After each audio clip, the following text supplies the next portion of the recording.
Olá, amigos e amigas, tudo bem com vocês? Eu sou o professor Everton Henrique Gonçalves Cardoso e conforme eu disse no enunciado da nossa aula, na chamadinha da nossa aula, hoje nós vamos trabalhar noções sobre educação de jovens e adultos, o popular EJA. Talvez alguns de vocês tenham sido um aluno do EJA ou conhecem alguém do EJA e sabem a importância que essa modalidade de ensino possui para a vida de muitas pessoas que não tiveram a escolarização no momento oportuno. No primeiro momento da nossa aula, eu vou abordar algumas questões que, de certo modo, definem o que é a educação para jovens e adultos.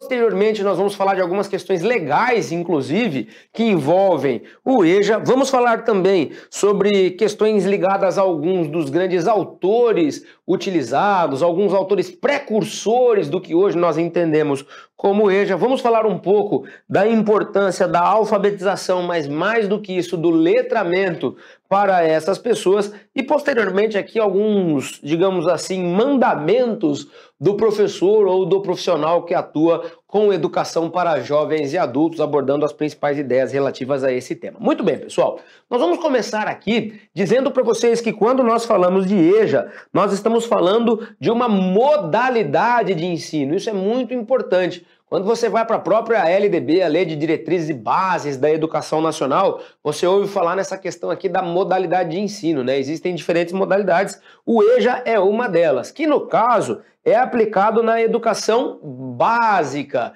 Esse é um ponto fundamental. Quando nós trabalhamos a ideia de educação básica, ela vai para o ensino infantil, passa pelo fundamental e chega no ensino médio. No caso, na educação básica, nós temos a aplicação tanto para o ensino fundamental como para o ensino médio. Esse é um ponto importante para vocês observarem.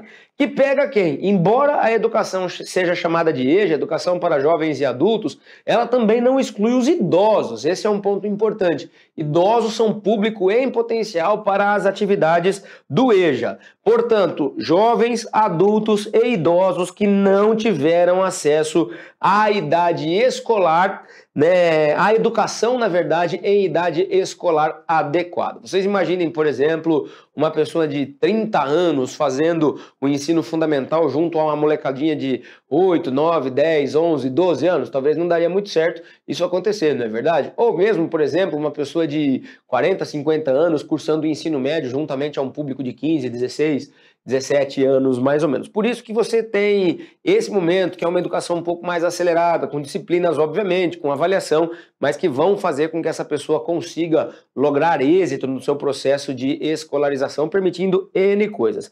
A gente costuma dizer que um dos objetivos é que essas pessoas consigam retomar o estudo, né? Porque nós sabemos que existem diferentes motivos que fizeram com que uma pessoa não participasse da educação no momento oportuno. Vamos imaginar que essa pessoa pode ter evadido por ter se envolvido em alguma atividade ilícita, essa pessoa pode ter evadido por ter que trabalhar no momento em que ela estava estudando, essa pessoa pode ter evadido porque não existiam escolas, por exemplo, próximas à sua residência, ou porque à época o ensino não era tão estimulado assim na circunstância da sua vida, ou porque talvez uma moça teve uma gravidez na adolescência e por conta disso acabou largando, ou foi interrompida por conta de uma doença muito grave, esse estudo. Quer dizer, existem diferentes situações, circunstâncias, e nós não estamos aqui para julgar esses motivos. O importante é que, mesmo a pessoa que não teve acesso à educação na escola, né, em idade apropriada, ela tem esse direito, por N razões que nós vamos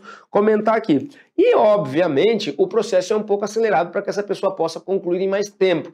A pessoa dificilmente conseguiria dedicar um período na sua totalidade por 4 anos seguidos, por exemplo, ou em alguns casos por 9 anos seguidos para concluir o ensino fundamental, ou, por exemplo, 3 anos seguidos completos para concluir o ensino médio. Então esse tempo é um tempo acelerado e busca objetivamente o quê? Qualificação dessa pessoa.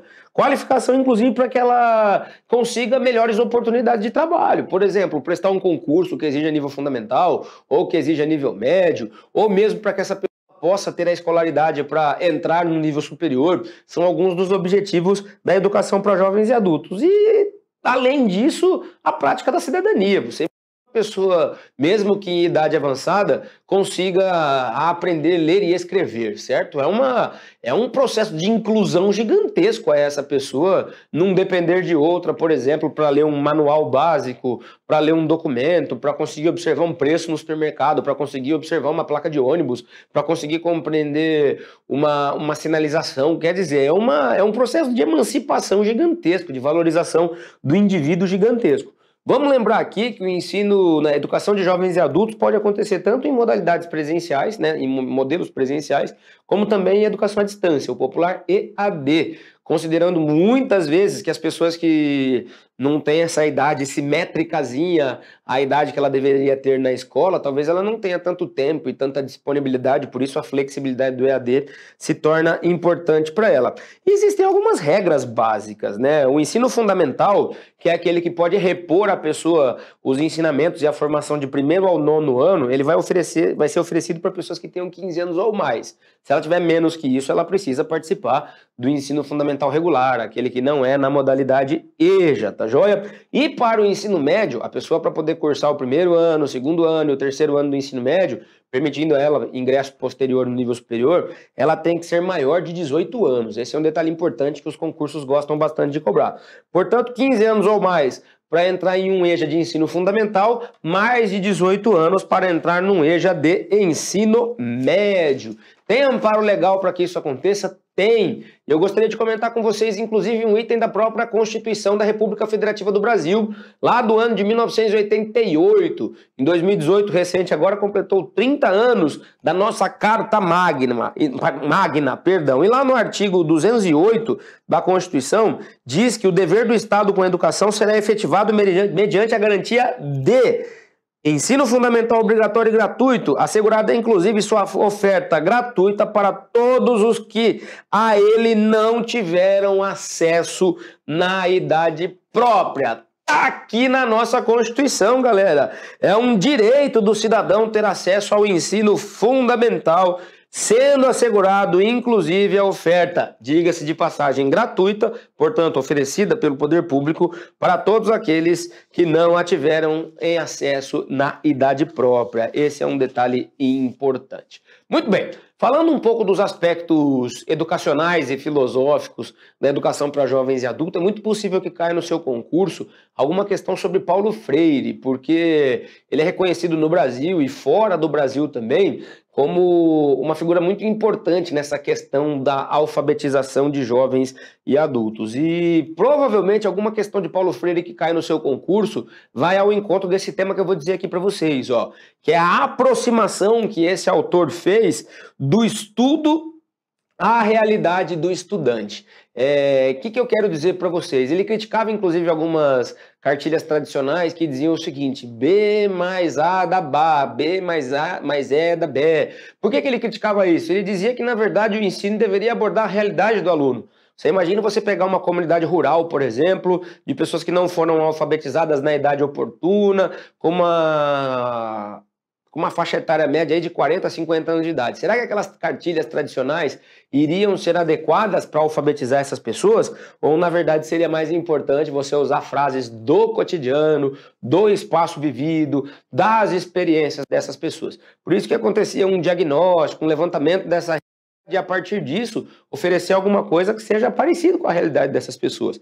Você traz sentido, você traz significado à educação e muita gente logrou êxito com os métodos Paulo Freire e usam, inclusive até hoje, em várias partes do mundo, o método Paulo Freire para educação de jovens e adultos. Um outro ponto importante é que a educação para jovens e adultos, muitas vezes, ela tem que cumprir o papel fundamental de alfabetizar o indivíduo.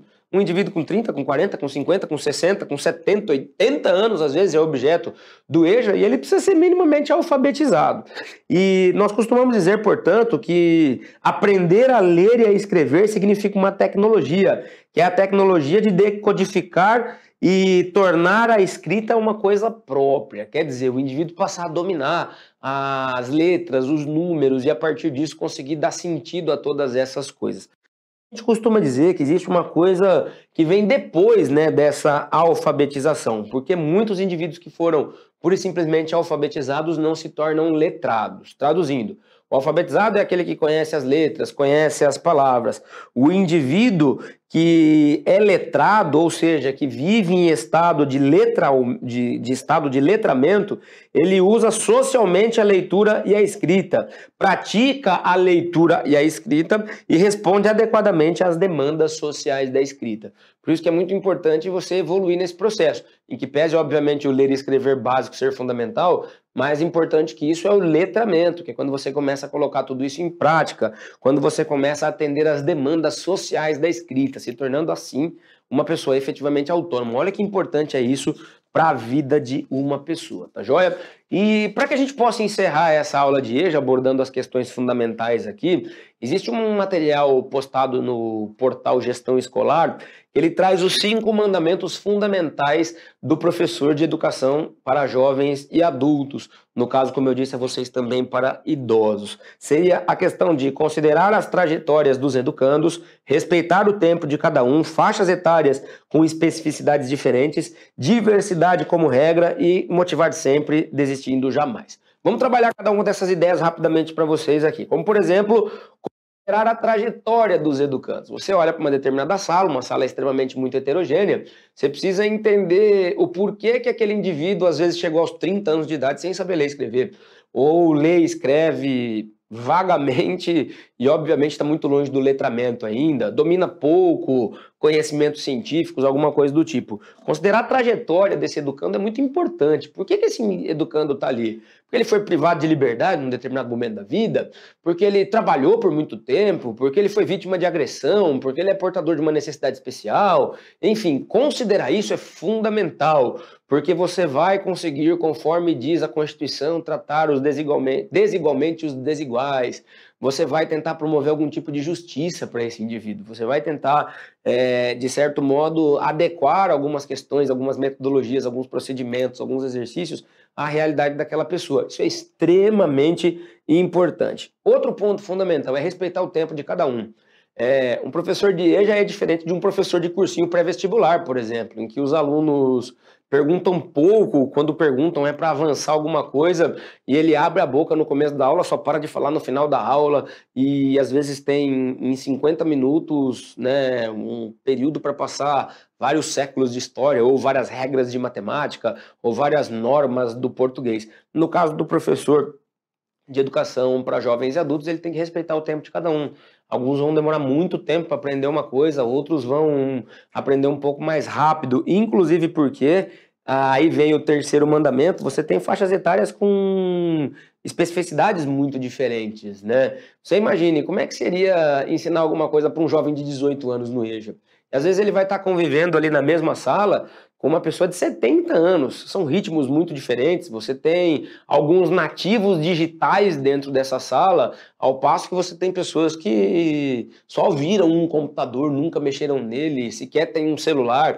Então, às vezes, as faixas etárias, grosso modo, na maioria das vezes, trazem especificidades muito diferentes que precisam ser observadas no planejamento das aulas. Um outro ponto, que é o item 4, é esse. Aqui a diversidade não é uma exceção, a diversidade é uma regra. No ensino médio regular, vamos imaginar o seguinte, a diversidade ela é mais uma exceção, né? Uma pessoa com uma idade muito diferente, alguma coisa do tipo. Aqui não, aqui a diversidade é a regra. Na maior parte das vezes você vai ver uma sala muito heterogênea. Mulheres e homens de idades diferentes, de zonas urbanas e de zonas rurais, com diferentes ofícios, com diferentes experiências, habitando o mesmo espaço. Então, a diversidade, no caso aqui, geralmente é uma regra e você precisa estar preparado, você que pretende ser um educador nessa área, um gestor nessa área, a lidar com essa diversidade. E vamos lembrar aqui que um professor de EJA, antes de mais nada, é um grande motivador. Por quê? Porque essa pessoa provavelmente, por alguma razão, já não fez, né? Provavelmente não, com certeza, né? Por alguma razão, ela já não fez o ensino fundamental e médio na idade adequada. Talvez porque ela desistiu, talvez porque ela foi levada a desistir, talvez porque foi uma questão voluntária, talvez porque foi uma questão involuntária, mas ela provavelmente, nessa nova tentativa, também terá uma série de obstáculos, empecilhos, realidades que façam ela querer sair correndo ou necessitar sair correndo dessa escola. O professor de EJA, portanto, ele é um grande motivador, um grande estimulador para que essas pessoas não desistam novamente ou não sejam levadas a desistir novamente. Beleza, pessoal? Bom, passamos, portanto, para vocês por uma definição de EJA, em que casos eles se aplicam no Brasil, quais são algumas das características fundamentais, alguns amparos legais, algumas questões metodológicas e, por último, algumas dicas ou verdadeiros mandamentos para aqueles que pretendem trabalhar com essa modalidade de ensino. Muito importante para você que está estudando, fazer a leitura desse material, entrar também no nosso painel de tutoria, mandar sua dúvida lá, seja aquela dúvida que você conseguiu observar na sua videoaula ou mesmo na leitura do material escrito. Caminha lá para o painel de tutoria, críticas, sugestões, elogios, nós temos uma equipe maravilhosa para responder o seu comentário, tá joia? E no mais, eu desejo de coração que você tenha muito sucesso nesses objetivos que você vem pretendendo, beleza? Vou ficando por aqui, um grande abraço e até a próxima. Valeu, galera!